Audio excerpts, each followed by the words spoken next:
사람이 자신을 높이는 데는 한순간이면 족하지만 그 한순간의 교만이 우리가 남은 생을 걸어갈 길을 어둡게 만듭니다.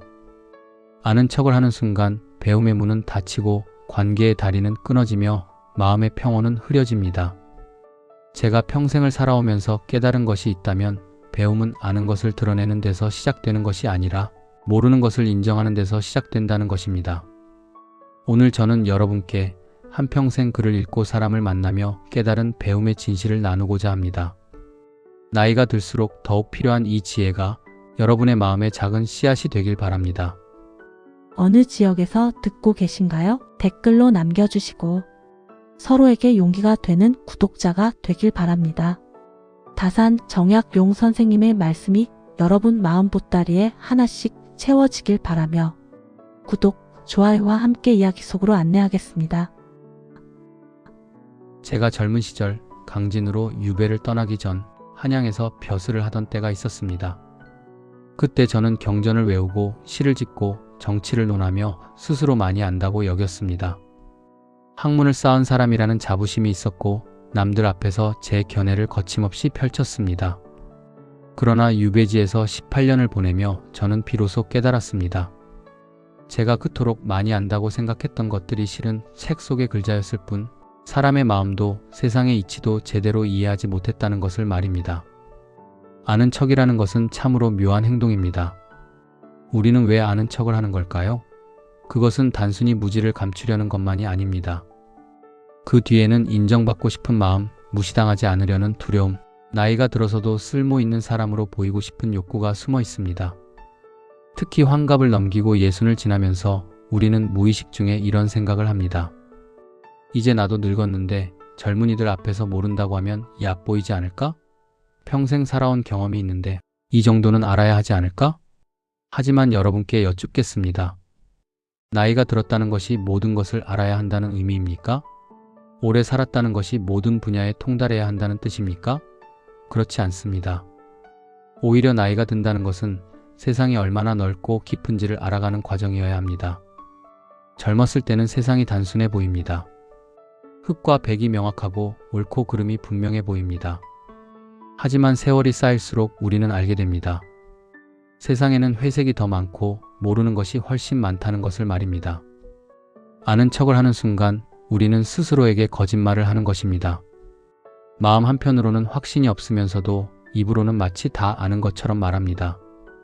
자녀가 새로운 기술에 대해 설명할 때 내심 이해가 되지 않으면서도 그래, 그 정도는 나도 안다라고 말합니다. 손주가 학교에서 배운 내용을 이야기할 때 시대가 달라져 낯선 개념인데도 옛날에도 비슷한 게 있었지라고 대답합니다.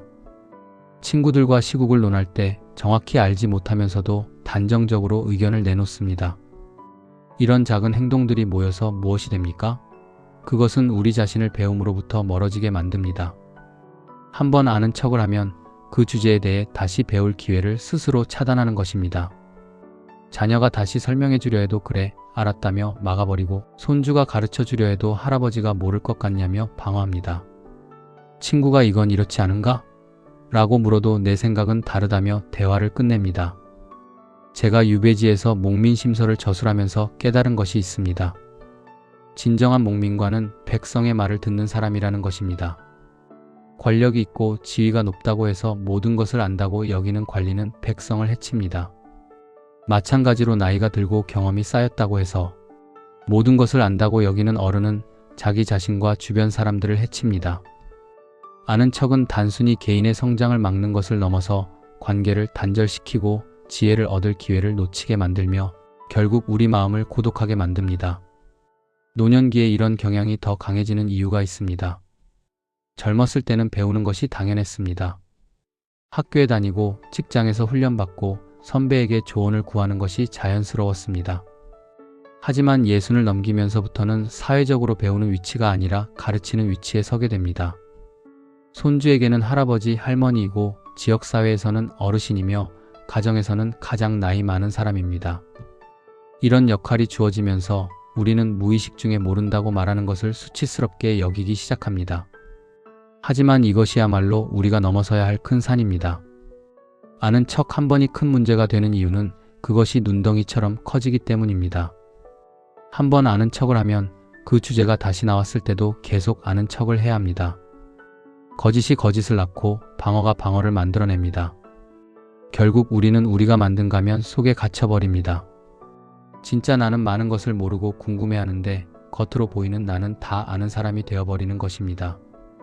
배움의 길은 참으로 좁습니다. 교만의 문은 넓고 쉽게 열리지만 겸손의 문은 좁고 들어가기 어렵습니다. 아는 척이라는 작은 습관이 그 좁은 문을 완전히 막아버립니다. 오늘 여러분께 드리고 싶은 첫 번째 말씀은 이것입니다. 아는 척 한 번이 단순히 순간의 체면을 지키는 행동이 아니라 우리 인생의 후반부를 얼마나 풍요롭게 살 것인가를 결정하는 중대한 선택이라는 것입니다. 사람의 마음속에는 배움을 가로막는 세 개의 큰 산이 있습니다. 자만의 산, 고집의 산, 체면의 산입니다. 이 세 개의 산이 높이 솟아 있으면 아무리 좋은 가르침이 와도 우리 마음에 닿지 못합니다. 마치 높은 산이 구름을 가로막듯 이 세 가지 마음이 배움을 막아버리는 것입니다. 먼저 자만에 대해 말씀드리겠습니다. 자만이란 무엇입니까? 자신이 아는 것을 과대평가하고 모르는 것을 과소평가하는 마음입니다. 우리는 종종 이런 생각을 합니다. 이 나이까지 살았는데 세상 일 대충은 안다.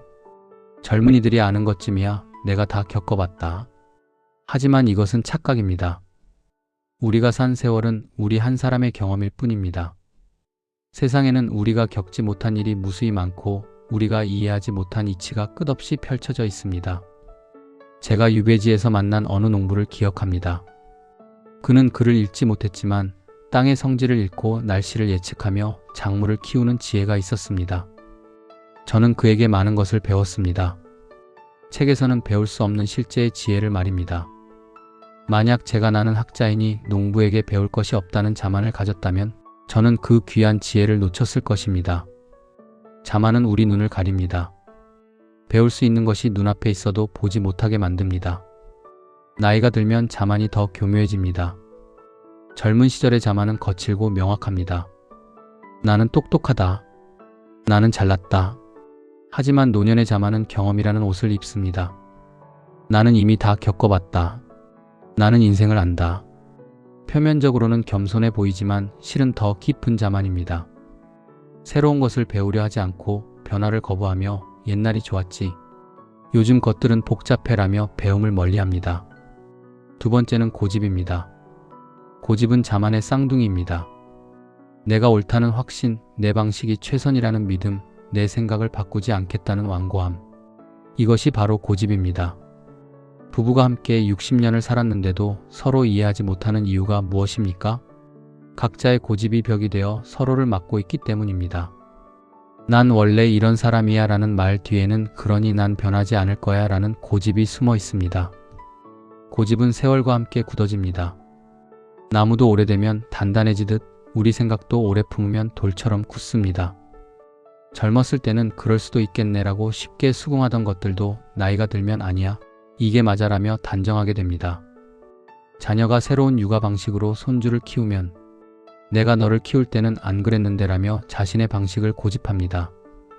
병원에서 의사가 새로운 치료법을 제안하면 옛날 방법이 더 좋았어라며 거부합니다. 하지만 세상은 변합니다. 시대가 바뀌고 지식이 발전하며 사람들의 생각도 달라집니다.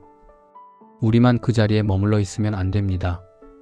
고집은 우리를 과거에 가둡니다. 변화를 두려워하게 만들고 새로운 것을 시도하지 못하게 막으며 결국 세상과 단절시킵니다. 제가 유배지에서 목민심서를 쓸 때 만약 제가 옛날 통치 방식만 고집했다면 그 책은 탄생하지 못했을 것입니다. 저는 현장을 관찰하고 백성의 목소리를 듣고 시대의 변화를 받아들였기에 새로운 통치의 이치를 발견할 수 있었습니다. 세 번째는 체면입니다. 이것이 가장 무서운 장애물입니다. 자만과 고집은 우리 내면의 문제이지만 체면은 타인의 시선과 연결되어 있기 때문입니다. 우리는 남들이 나를 어떻게 볼까 걱정합니다. 모른다고 하면 무식하게 보이지 않을까? 질문하면 어리석게 보이지 않을까? 이 나이에 저런 것도 모르냐는 소리를 들을까? 이런 두려움이 우리 입을 막고 귀를 막으며 마음을 닫게 만듭니다. 체면은 특히 동양 문화에서 강력합니다. 어른은 어른다워야 하고 선배는 선배다워야 하며 부모는 부모다워야 한다는 무언의 압력이 있습니다. 그래서 우리는 모르는 것을 물어보지 못합니다. 자녀 앞에서 스마트폰 사용법을 묻는 것이 창피하고 손주 앞에서 모르는 단어를 물어보는 것이 체면이 깎이는 것처럼 느껴집니다. 친구들 앞에서 그게 뭔가? 라고 묻는 것이 두려워서 모르는 이야기가 나와도 그냥 고개만 끄덕입니다. 하지만 진정한 체면은 무엇입니까? 모르는 것을 감추는 것이 체면입니까? 아니면 솔직하게 배우려는 자세가 체면입니까? 저는 후자라고 생각합니다.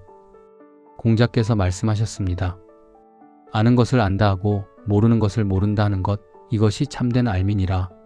모른다고 인정하는 것이야말로 진정한 지혜의 시작입니다.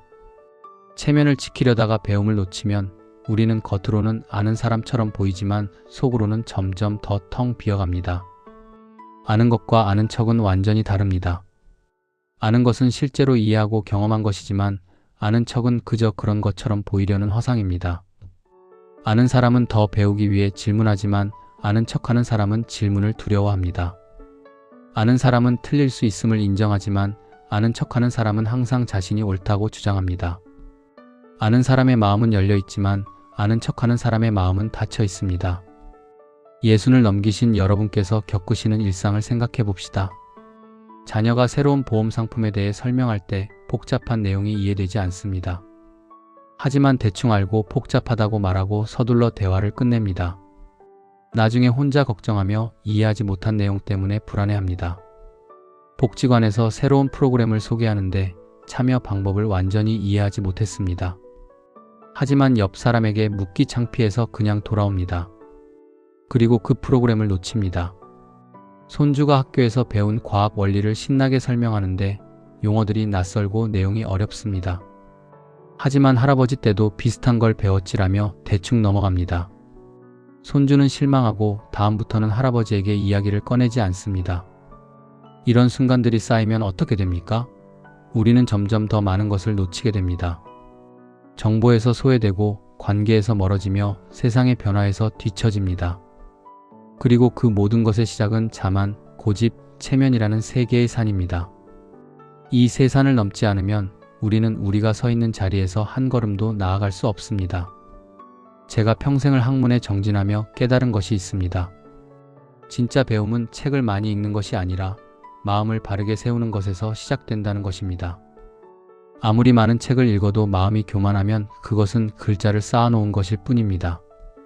반대로 글을 모르더라도 마음을 낮추고 배우려는 자세가 있다면 그 사람은 이미 배움의 길에 들어선 것입니다. 진짜 배움의 첫 번째 원칙은 겸손입니다. 하지만 여기서 말하는 겸손은 단순히 말을 낮추거나 몸을 숙이는 형식적인 것이 아닙니다. 진정한 겸손은 내 안의 무지를 인정하는 것입니다. 나는 아직 많이 부족하다. 세상에는 내가 모르는 것이 너무나 많다. 다른 사람들에게도 배울 점이 있다.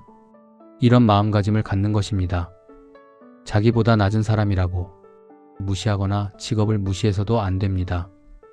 제가 강진 유배지에서 지낼 때 저는 다산초당이라는 작은 집에서 제자들을 가르쳤습니다. 그런데 신기한 일이 있었습니다. 가르치면서 오히려 제가 더 많이 배웠다는 것입니다. 제자들의 질문을 받으며 제가 미처 생각하지 못했던 부분을 발견했고 그들의 시각을 통해 경전의 새로운 의미를 깨달았습니다. 선생이 학생에게 배운다. 이것이 이상하게 들릴 수 있습니다. 하지만 이것이 바로 진짜 배움입니다. 배움에는 위아래가 없습니다. 나이가 적다고, 지위가 낮다고, 경험이 부족하다고 해서 그 사람에게 배울 것이 없는 것이 아닙니다. 스스로를 낮춘다는 것은 자신을 비하하는 것이 아닙니다. 그것은 현실을 있는 그대로 보는 것입니다. 제 아무리 많이 배운 사람도 우주의 이치 앞에서는 한 줌의 모래와 같습니다. 제 아무리 오래 산 사람도 시간의 흐름 앞에서는 잠깐 스쳐가는 바람과 같습니다. 이 사실을 깨달으면 자연스럽게 마음이 낮아집니다. 그리고 낮아진 마음에는 새로운 것들이 들어올 공간이 생깁니다. 두 번째 원칙은 틀릴 수 있다는 용기입니다. 우리는 틀리는 것을 두려워합니다. 특히 나이가 들수록 내가 틀렸다고 인정하는 것이 어려워집니다. 평생 쌓아온 신념과 가치관이 있고 그것으로 살아왔기에 그것이 틀렸다고 인정하는 것은 내 인생 자체가 틀렸다고 인정하는 것처럼 느껴지기도 합니다. 하지만 그렇지 않습니다. 틀릴 수 있다는 것은 인간의 본성입니다. 성인도 틀리고 현자도 실수합니다. 제가 젊은 시절 쓴 글들을 유배지에서 다시 읽어보니 얼마나 많은 오류와 미숙함이 있었는지 모릅니다. 하지만 저는 그것을 부끄럽게 여기지 않습니다. 왜냐하면 그 틀림을 통해 제가 성장했기 때문입니다. 만약 제가 젊은 시절의 생각을 끝까지 고수했다면 저는 결코 목민심서나 경세유표 같은 책을 쓸 수 없었을 것입니다. 틀릴 용기를 가진다는 것은 자유를 얻는 것입니다. 내가 항상 옳아야 해라는 무거운 짐에서 벗어나는 것입니다. 자녀와 의견이 다를 때 내가 틀렸을 수도 있겠구나라고 생각하면 갈등이 줄어듭니다. 새로운 정보를 접했을 때 내가 알던 것이 잘못되었을 수도 있겠구나라고 받아들이면 배움의 문이 열립니다. 친구와 논쟁할 때 내 생각에 오류가 있을 수도 있겠구나라고 인정하면 관계가 부드러워집니다. 세 번째 원칙은 질문하는 것입니다. 배움은 답을 아는 것이 아니라 질문을 던지는 것에서 시작됩니다. 좋은 질문 하나가 100개의 답보다 귀합니다. 제가 경전을 연구하며 발견한 것은 성인들의 말씀도 끝없는 질문에서 나왔다는 것입니다. 사람은 어떻게 살아야 하는가? 정의란 무엇인가? 백성을 어떻게 다스려야 하는가?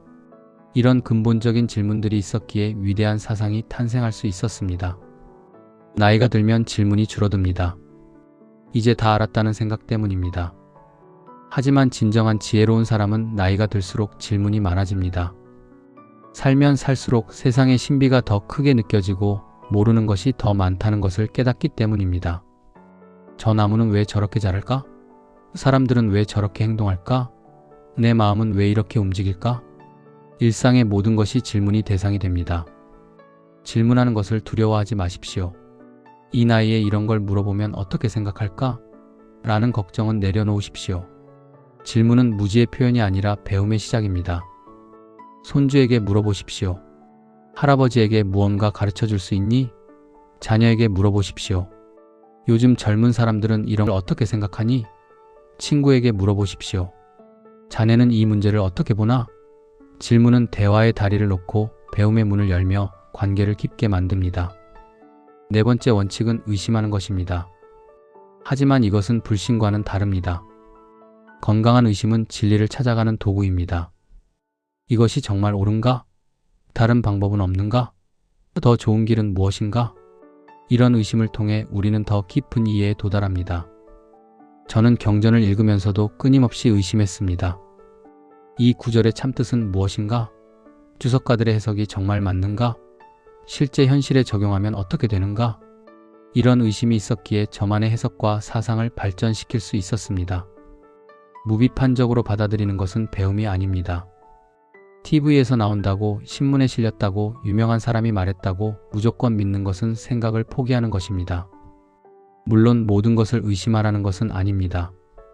하지만 중요한 것, 내 삶에 영향을 미치는 것, 내 가치관과 관련된 것은 한 번 더 생각해보고 다시 질문하며 여러 각도에서 살펴보아야 합니다. 마지막으로 진짜 배움은 실천으로 이어져야 합니다. 아는 것과 행하는 것을 합쳐 지행합일이라고 합니다. 100번 듣는 것보다 한 번 행하는 것이 낫습니다. 배운 것을 실제 삶에 적용하지 않으면 그것은 머릿속에 쌓인 지식일 뿐 살아있는 지혜가 되지 못합니다. 겸손을 배웠으면 실제로 겸손하게 행동해야 하고, 인내를 배웠으면 실제로 참아내야 하며, 사랑을 배웠으면 실제로 사랑을 실천해야 합니다. 이것이 제가 평생을 걸어오며 깨달은 배움의 길입니다.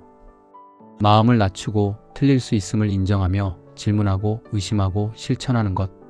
이 5가지가 진짜 배움의 기둥입니다. 나이가 들었다고 해서 이 길을 포기할 이유가 없습니다. 오히려 나이가 들었기에 이 길을 더 잘 걸을 수 있습니다. 젊은 시절에는 조급함이 방해했지만 이제는 여유가 있습니다. 젊은 시절에는 체면이 방해했지만 이제는 내려놓을 수 있습니다. 남은 인생을 진짜 배움의 길로 채우십시오. 그것이 가장 아름다운 노년의 모습입니다. 사람은 혼자 살 수 없습니다. 우리는 관계 속에서 살아가고 관계를 통해 기쁨도 얻고 슬픔도 느낍니다. 그런데 아는 척이라는 작은 행동이 이 소중한 관계들을 조금씩 갉아먹습니다. 마치 작은 좀이 옷을 먹듯이 눈에 보이지 않게 천천히 관계의 실을 끊어버립니다. 먼저 부부 관계를 생각해 봅시다. 40년, 50년을 함께 산 부부도 서로 이해하지 못하는 경우가 많습니다. 왜 그럴까요? 오랜 세월 동안 쌓인 아는 척들이 벽을 만들었기 때문입니다. 남편은 아내의 마음을 다 안다고 생각합니다. 수십 년을 같이 살았으니 말하지 않아도 안다고, 설명하지 않아도 이해한다고 여깁니다. 아내도 마찬가지입니다. 남편의 생각을 뻔하다고 단정합니다. 어차피 말해도 소용없다고, 이해하지 못할 거라고 미리 판단합니다. 하지만 사람의 마음은 날마다 변합니다. 예순이 넘어서도 여전히 새로운 감정이 생기고 새로운 생각이 떠오르며 새로운 불안과 희망이 피어납니다. 배우자가 요즘 무엇을 걱정하는지, 무엇을 바라는지, 무엇이 힘든지 정말로 알고 계십니까? 아니면 안다고 착각하고 계십니까? 아내가 말을 꺼낼 때 그 얘기 또 하네라며 듣지 않고, 남편이 고민을 털어놓으려 할 때 뭐 별일 있겠어라며 가볍게 넘기는 순간 두 사람 사이에는 보이지 않는 거리가 생깁니다. 어느 날 아내가 새로운 취미를 갖고 싶다고 말합니다. 도예를 배우고 싶다고, 붓글씨를 쓰고 싶다고 조심스럽게 꺼냅니다. 남편은 그게 뭐가 좋다고, 힘든데 집에서 쉬지라고 답합니다. 자신은 아내에게 휴식을 권하는 좋은 말을 했다고 생각합니다. 하지만 아내는 상처를 받습니다. 자신의 새로운 열망을 이해받지 못했다는 아픔이 마음에 남습니다. 힘들다는 건 누가 판단한 겁니까? 아내를 헤아리지 못한 겁니다. 이런 순간들이 모이면 부부는 같은 공간에 살면서도 마음은 점점 멀어집니다. 자녀와의 관계는 더욱 복잡합니다. 부모는 자녀를 평생 키웠기에 다 안다고 생각합니다. 내가 낳고 길렀는데 내 자식을 내가 모르겠나? 하지만 그 자식은 이미 30대, 40대, 50대가 되었을 수도 있고 자기 가정을 꾸리고 사회에서 자기 역할을 하는 독립된 성인입니다. 부모가 아는 것은 어린 시절의 그 아이이지 지금의 그 사람이 아닙니다. 자녀가 조심스럽게 말합니다. 아버지, 요즘 직장 일이 힘들어서요. 아버지는 즉시 답합니다. 그까짓 거 참고 다녀야지. 내가 젊었을 때는 더 힘들었어. 자녀는 입을 다뭅니다. 위로받고 싶었는데 훈계를 들었습니다. 공감받고 싶었는데 비교를 당했습니다. 아버지는 좋은 조언을 했다고 생각하지만 자녀는 아버지는 내 말을 이해하지 못해라고 느낍니다. 다음부터는 고민을 나누지 않습니다. 며느리가 손주를 새로운 방식으로 키웁니다. 시어머니는 속으로 답답합니다. 내가 자식 셋을 키워봤는데 저렇게 하면 안 돼. 하지만 시대가 바뀌었습니다. 육아 상식도, 교육 철학도, 양육 환경도 완전히 달라졌습니다. 자신의 경험만이 옳다고 고집하면 며느리는 시어머니를 멀리하게 됩니다. 말해봐야 소용없어라고 생각하며 중요한 결정을 혼자 내립니다. 그러면 시어머니는 섭섭함을 느낍니다. 나는 소외되었구나. 손주가 요즘 학교에서 배우는 내용을 설명합니다. 환경 문제에 대해, 인권에 대해, 다양성에 대해 말합니다. 할아버지는 요즘 애들은 그런 걸 배우나? 하며 가볍게 넘기거나 그런 건 별로 중요하지 않아라며 가치를 깎아내립니다.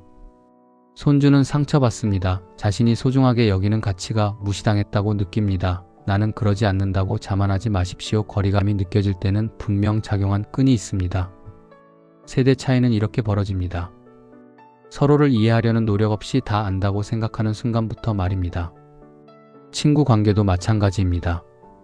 오래된 친구라고 해서 모든 것을 아는 것은 아닙니다. 함께 늙어가면서도 각자의 삶은 다르게 흘러갑니다. 누구는 건강 문제로 고통받고, 누구는 경제적 어려움을 겪으며, 누구는 가족 문제로 힘들어합니다. 하지만 친구 모임에서는 다들 괜찮은 척합니다. 아파도 아프다는 말을 못합니다. 그렇게 건강에 자신하더니 속으로는 통쾌하게 생각할까 봐 본인의 감정마저 숨기게 됩니다. 다들 그렇게 사는 거지라며 서로의 아픔을 가볍게 거짓되게 넘깁니다. 진짜 고민을 나누지 못하고 진심을 드러내지 못하며 형식적인 대화만 오갑니다. 한 친구가 새로운 일을 시작하고 싶다고 말합니다. 다른 친구들은 이 나이에 무슨 새로운 일이야 라며 말립니다. 자신들의 체념을 상대방에게 강요하는 것입니다. 하지만 그 친구에게는 아직 도전하고 싶은 열정이 있고 이루고 싶은 꿈이 있습니다. 누군가는 해보라며 실패 많이 해보지 않았냐며 우리 나이에도 할 수 있다고 격려를 해준다면 그 친구야말로 진정한 친구일 것입니다. 이웃과의 관계도 생각해 봅시다. 같은 동네에 오래 살았다고 해서 서로를 안다고 착각합니다. 복도에서 마주치면 인사는 나누지만 진짜 안부는 묻지 않습니다. 이웃이 요즘 힘들어하는 것 같은데 괜찮겠지 하며 지나칩니다. 나중에 그 이웃이 큰 어려움에 처했다는 소식을 듣고 놀랍니다. 그런 일이 있었구나. 전혀 몰랐네. 아는 척은 이렇게 관계의 온도를 낮춥니다. 상대방의 말을 진지하게 듣지 않게 만들고 새로운 모습을 받아들이지 못하게 하며 변화를 거부하게 만듭니다.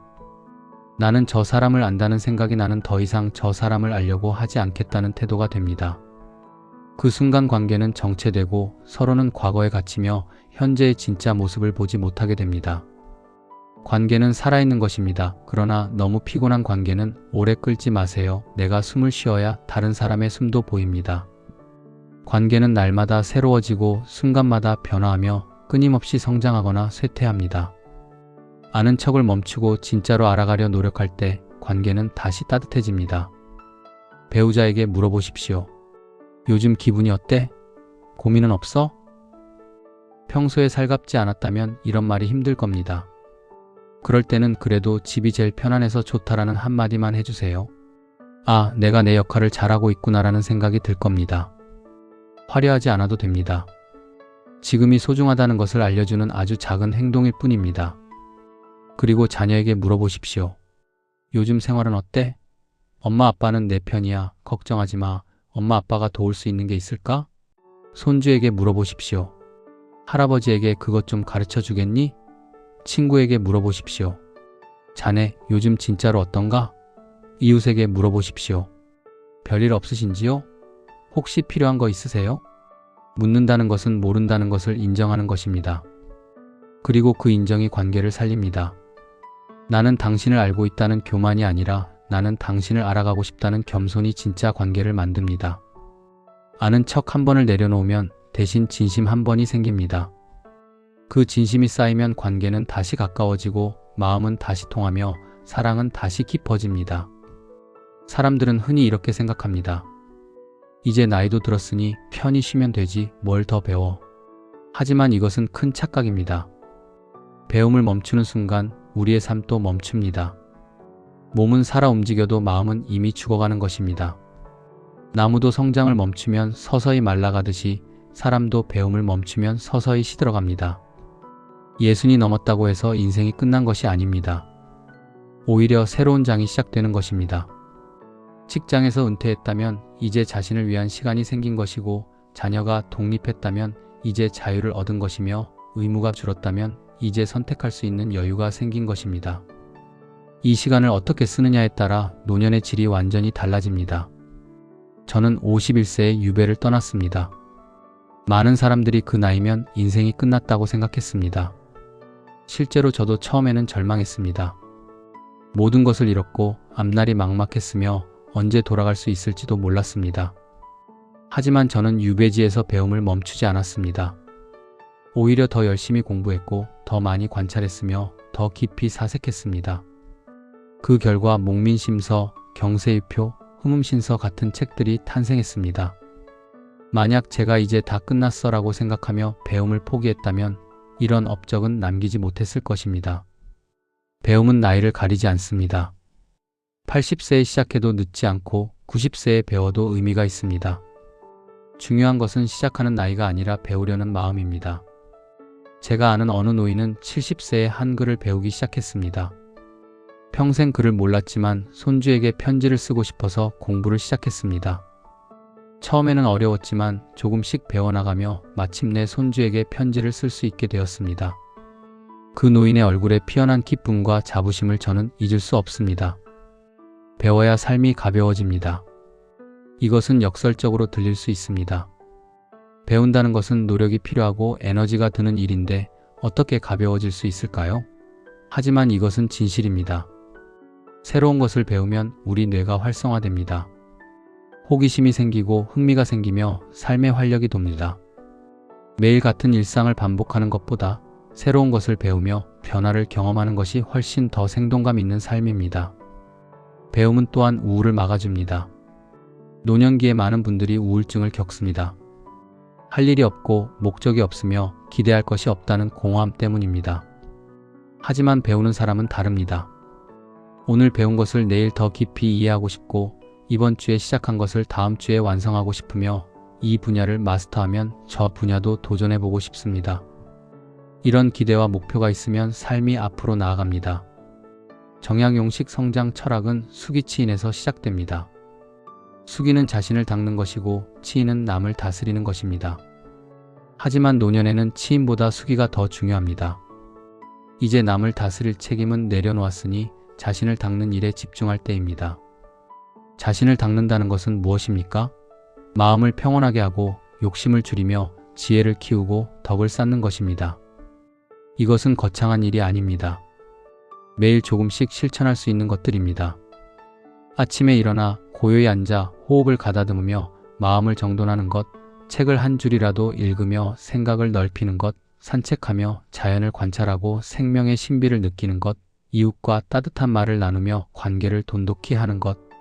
이 모든 것이 수양이고 성장입니다. 배움에는 끝이 없습니다. 제가 70세가 넘어서도 여전히 책을 읽고 글을 쓰는 이유가 여기 있습니다. 알면 알수록 모르는 것이 더 많이 보이고 배우면 배울수록 배워야 할 것이 더 많이 생깁니다. 이것은 고통이 아니라 축복입니다. 평생 배울 것이 있다는 것은 평생 살아갈 이유가 있다는 뜻이기 때문입니다. 노년의 배움은 젊은 시절의 배움과 성격이 다릅니다. 젊었을 때는 출세를 위해, 성공을 위해, 경쟁을 위해 배웁니다. 하지만 노년의 배움은 순수합니다. 그저 알고 싶어서, 이해하고 싶어서, 성장하고 싶어서 배웁니다. 이런 배움이야말로 진짜 배움입니다. 목적이 없는 배움, 아니 목적이 오직 배움 자체인 학문이 가장 아름답습니다. 무엇을 배워야 할까요? 그것은 여러분의 관심과 필요에 달려 있습니다. 평생 하고 싶었던 것을 배우십시오. 젊었을 때 시간이 없어서 못했던 것, 돈이 없어서 포기했던 것, 용기가 없어서 시도하지 못했던 것. 지금이야말로 그것을 배울 때입니다. 악기를 배우고 싶었다면 지금 시작하십시오. 외국어를 공부하고 싶었다면 지금 시작하십시오. 그림을 그리고 싶었다면, 춤을 배우고 싶었다면, 요리를 익히고 싶었다면 지금 시작하십시오. 너무 늦었다는 생각은 버리십시오. 늦었다는 것은 착각입니다. 당신에게 남은 시간이 얼마나 되든 그 시간을 배움으로 채우는 것과 허무하게 보내는 것 중 무엇이 더 의미 있겠습니까? 하루라도, 한 달이라도, 1년이라도 배우며 성장하는 것이 훨씬 값진 삶입니다. 배움은 또한 치매를 예방합니다. 뇌를 사용하지 않으면 퇴화합니다. 하지만 끊임없이 새로운 것을 배우고 생각하면 뇌는 활성화되고 건강을 유지합니다. 연구에 따르면 평생 배우는 사람들이 인지 능력을 더 오래 유지한다고 합니다. 배움은 곧 건강이고 건강은 곧 행복입니다. 건강하지 못하면 배우지도 못합니다. 지금껏 일하며 자식을 키우고 이제 제2의 인생을 살아가려는데 병마와 싸우면 인생이 억울하지 않겠습니까? 건강을 지키며 배움의 길을 넓혀가세요. 가장 중요한 것은 배움을 통해 우리가 더 나은 사람이 된다는 것입니다. 지식이 쌓이는 것도 좋지만 더 중요한 것은 지혜가 깊어지는 것입니다. 배우면서 우리는 더 겸손해지고 더 너그러워지며 더 이해심이 깊어집니다. 편견이 줄어들고 고집이 부드러워지며 마음이 열립니다. 이것이 진정한 성장입니다. 인생의 후반부는 완성의 시기입니다. 젊었을 때 쌓아놓은 것들을 정리하고 부족했던 것들을 채우며 미완성이었던 것들을 마무리하는 시기입니다. 배움을 통해 우리는 이 완성을 이룰 수 있습니다. 배움이 멈추지 않는 한 성장도 멈추지 않습니다. 성장이 멈추지 않는 한 인생도 멈추지 않습니다.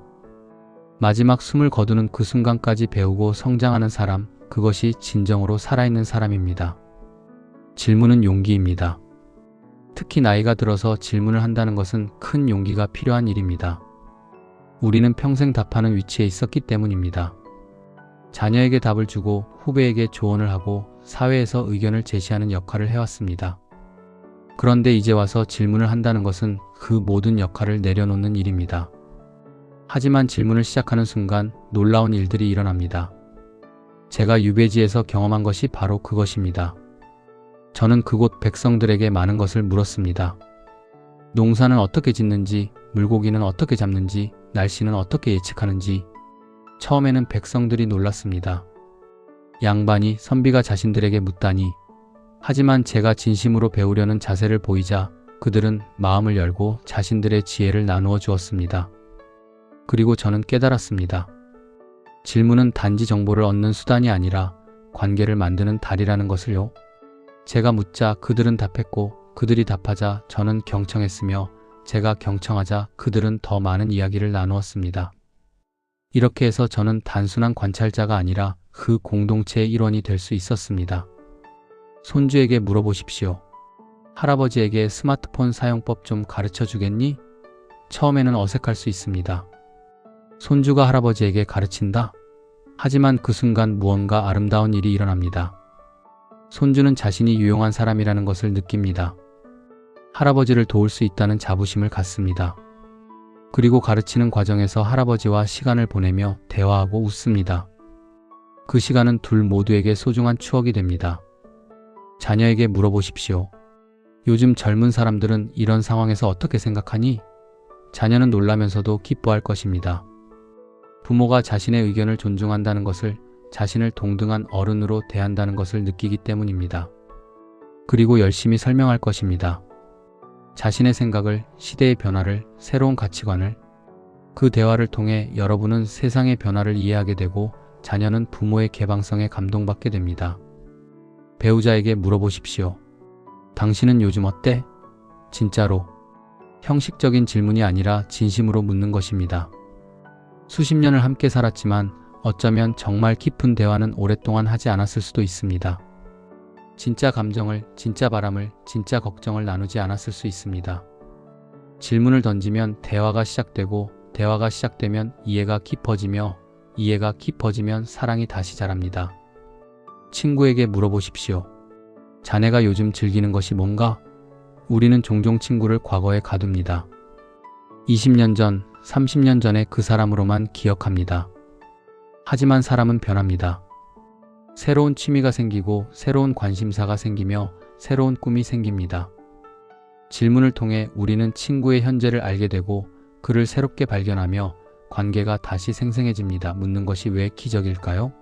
질문은 문을 엽니다. 닫혀있던 대화의 문, 이해의 문, 관계의 문이 열립니다. 아는 척이 문을 닫는 행동이라면 묻기는 문을 여는 행동입니다. 여러분이 질문하면 상대방은 자신의 세계로 여러분을 초대합니다. 그 안에는 여러분이 몰랐던 풍경이, 생각이, 감정이 펼쳐져 있습니다. 작은 질문부터 시작하십시오. 갑자기 큰 주제에 대해 물을 필요는 없습니다. 이 버튼은 어떻게 누르는 거죠? 이 단어는 무슨 뜻인가요? 같은 간단한 질문부터 시작하십시오. 질문이 익숙해지면 점점 더 깊은 질문도 할 수 있게 됩니다. 그리고 경청하십시오. 질문했으면 답을 제대로 들어야 합니다. 중간에 끊거나 그래, 알았어 하며 넘어가지 마십시오. 끝까지 듣고 이해하고 필요하면 다시 물어보십시오. 그러니까 이렇게 하면 되는 건가요? 확인하는 질문도 중요합니다. 마지막으로 감사를 표현하십시오. 가르쳐준 사람에게 고마움을 전하십시오. 덕분에 배웠어요. 정말 도움이 되었어요. 이런 말 한마디가 상대방을 기쁘게 하고 다음에도 기꺼이 도와주고 싶게 만듭니다. 묻는 용기를 가진 사람의 삶은 풍요로워집니다. 매일 새로운 것을 배우고 사람들과 깊이 연결되며 세상을 더 넓게 이해하게 됩니다. 배움의 속도는 나이에 제한이 없습니다. 70세에도 80세에도 90세에도 배울 수 있습니다. 중요한 것은 나이가 아니라 태도입니다. 질문하는 삶, 인정하는 삶, 배우는 삶. 이것이 아름다운 노년을 만드는 비결입니다. 젊은 시절의 배움은 무언가를 얻기 위한 것입니다. 학위를 얻고, 직업을 얻고, 성공을 얻고, 돈을 얻기 위해 배웁니다. 이것이 나쁘다는 것이 아닙니다. 생존을 위해, 가족을 위해 필요한 일입니다. 하지만 노년의 배움은 다릅니다. 이제 더 이상 무언가를 얻기 위해 배울 필요가 없습니다. 직업도, 출세도, 경쟁도 필요 없습니다. 그렇다면 왜 배웁니까? 바로 자기 자신을 위해서입니다. 마음을 아름답게 만들기 위해서입니다. 마음의 아름다움이란 무엇입니까? 그것은 고요함입니다. 더 이상 증명할 것이 없고 더 이상 경쟁할 필요가 없으며 더 이상 남에게 인정받아야 한다는 강박이 없는 평온한 상태입니다. 아는 척을 내려놓으면 이런 평온이 찾아옵니다. 내가 모든 것을 알아야 해라는 무거운 짐에서 벗어나는 것입니다. 나는 그냥 배우는 사람이야 라고 받아들이는 순간 마음이 가벼워집니다. 마음의 아름다움은 또한 너그러움입니다. 배우는 사람은 남을 판단하지 않습니다. 자신도 모르는 것이 많다는 것을 알기에 남도 모를 수 있다는 것을 이해합니다.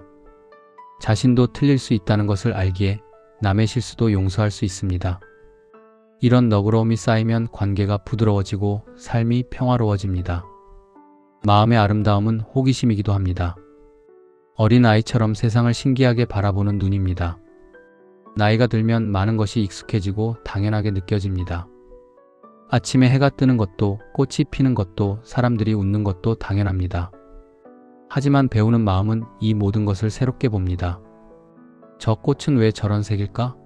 사람들은 왜 웃을까? 나는 어떻게 여기까지 왔을까? 이런 호기심이 살아있으면 삶은 지루하지 않습니다. 제가 유배지에서 보낸 18년은 제 인생에서 가장 힘든 시간이었지만 동시에 가장 배움이 풍성했던 시간이었습니다.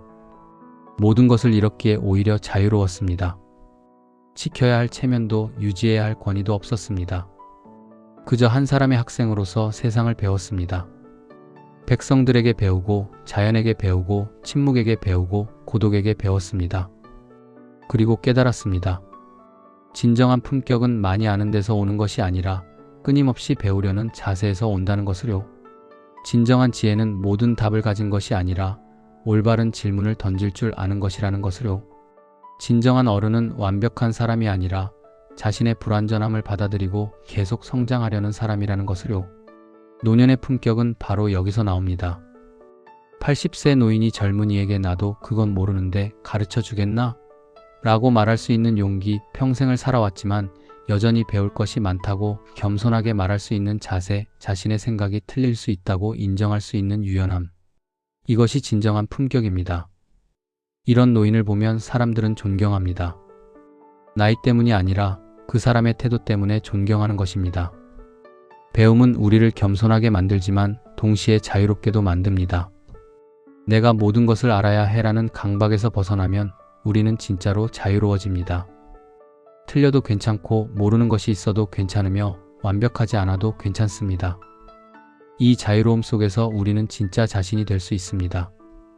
가면을 쓰지 않고 방어하지 않으며 그저 있는 그대로의 자신일 수 있습니다. 성찰의 깊이도 배움에서 옵니다. 자신을 돌아보고 과거를 반추하며 삶의 의미를 묻는 것. 이것이 바로 노년기의 가장 중요한 일입니다. 바쁘게 살아온 젊은 시절에는 이런 여유가 없었습니다. 하지만 이제는 시간이 있습니다. 이 시간을 TV만 보거나 무료하게 보내지 마십시오.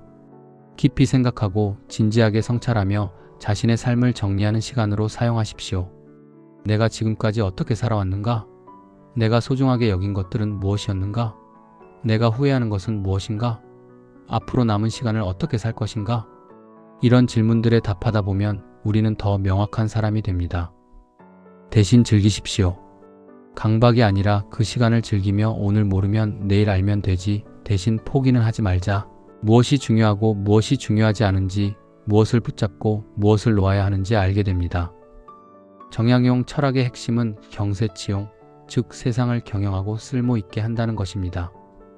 젊은 시절에는 이것을 국가를 다스리고 백성을 이롭게 하는 것으로 이해했습니다. 하지만 노년에는 의미가 바뀝니다. 이제 세상을 다스릴 위치에 있지 않습니다. 하지만 자신을 다스릴 수 있습니다. 자신의 마음을 경영하고 자신의 삶을 쓸모있게 만들 수 있습니다. 어떻게 노년의 삶을 쓸모있게 만듭니까? 배움을 통해서입니다. 배운 것을 나누고 경험을 전하며 지혜를 후대에 물려주는 것입니다. 하지만 여기서 주의할 점이 있습니다. 강요하지 않는 것입니다. 내 말을 들어가 아니라 필요하면 들어의 자세입니다. 아는 척하며 가르치려 들지 않고 필요할 때 나눌 수 있는 준비가 되어 있는 것입니다. 진정으로 배운 사람은 가르치지 않아도 가르칩니다. 그 사람의 태도, 말투, 행동 자체가 가르침이 됩니다. 겸손하게 사는 모습을 보고 손주는 겸손을 배우고 끊임없이 배우는 모습을 보고 자녀는 성장을 배우며 실수를 인정하는 모습을 보고 주변 사람들은 용기를 배웁니다. 말로 하는 가르침보다 삶으로 보여주는 가르침이 훨씬 강력합니다. 이제 마지막으로 여러분께 당부드립니다. 오늘 이 이야기를 듣고 무언가를 느끼셨다면 내일부터 작은 것이라도 실천해 보십시오. 모른다고 한번 말해 보십시오. 누군가에게 진심으로 물어보십시오. 자신이 틀렸을 때 인정해 보십시오. 이런 작은 변화들이 모여 여러분의 삶을 변화시킬 것입니다. 배움의 길에는 끝이 없습니다. 그것이 슬픈 일이 아니라 기쁜 일입니다. 평생 배울 것이 있다는 것은 평생 살 이유가 있다는 뜻입니다. 마지막 날까지 호기심을 잃지 마십시오. 마지막 순간까지 겸손을 잊지 마십시오. 그리고 마지막 순까지 성장하는 사람으로 남으십시오. 저는 이제 7순을 훨씬 넘긴 나이입니다. 하지만 여전히 매일 새로운 것을 배웁니다. 책에서, 사람에게서, 자연에서, 침묵에서 배웁니다. 그리고 배울 때마다 느낍니다. 내가 살아있다는 것을, 내가 성장하고 있다는 것을, 내가 여전히 가능성으로 가득 찬 사람이라는 것을요. 여러분도 그렇게 되시길 바랍니다. 나이는 숫자일 뿐입니다. 진짜 늙음은 배움을 멈출 때 시작됩니다. 배움을 계속하는 한 여러분은 영원히 젊습니다. 마음이 열려있는 한 여러분은 영원히 성장합니다. 겸손을 잃지 않는 한 여러분은 영원히 아름답습니다. 마지막으로 시 한 구절을 통해 여러분의 마음을 다스려 보십시오. 아는 척이라는 작은 습관 하나가 평생의 배움을 가로막고 관계의 다리를 끊으며 마음의 평화를 흐립니다. 하지만 모른다는 한마디가 새로운 세상을 열고 깊은 대화를 만들며 진정한 성장을 시작하게 합니다. 배움은 책상 앞에만 있지 않습니다. 아침 햇살에도, 손주의 웃음에도, 배우자의 주름에도, 길가의 풀꽃에도 배움은 있습니다. 고개를 숙이십시오. 그것이 배움의 시작입니다. 마음을 비우십시오. 그것이 지혜의 그릇입니다. 당신이 마지막 숨을 거둘 그 순간까지 배우는 사람으로 남으십시오. 그것이 가장 아름다운 노년이며 가장 품격 있는 마무리입니다. 나이는 숫자, 배움은 영혼. 당신의 영혼이 늙지 않기를 바랍니다. 오늘 이야기 어떠셨나요? 여러분의 새로운 마음가짐에 울림을 주었나요? 울림을 받았다면 어느 지역에서 듣고 계신지 구독, 좋아요 눌러주시고 다음 선생님의 말씀으로 찾아오겠습니다. 행복한 하루 보내세요.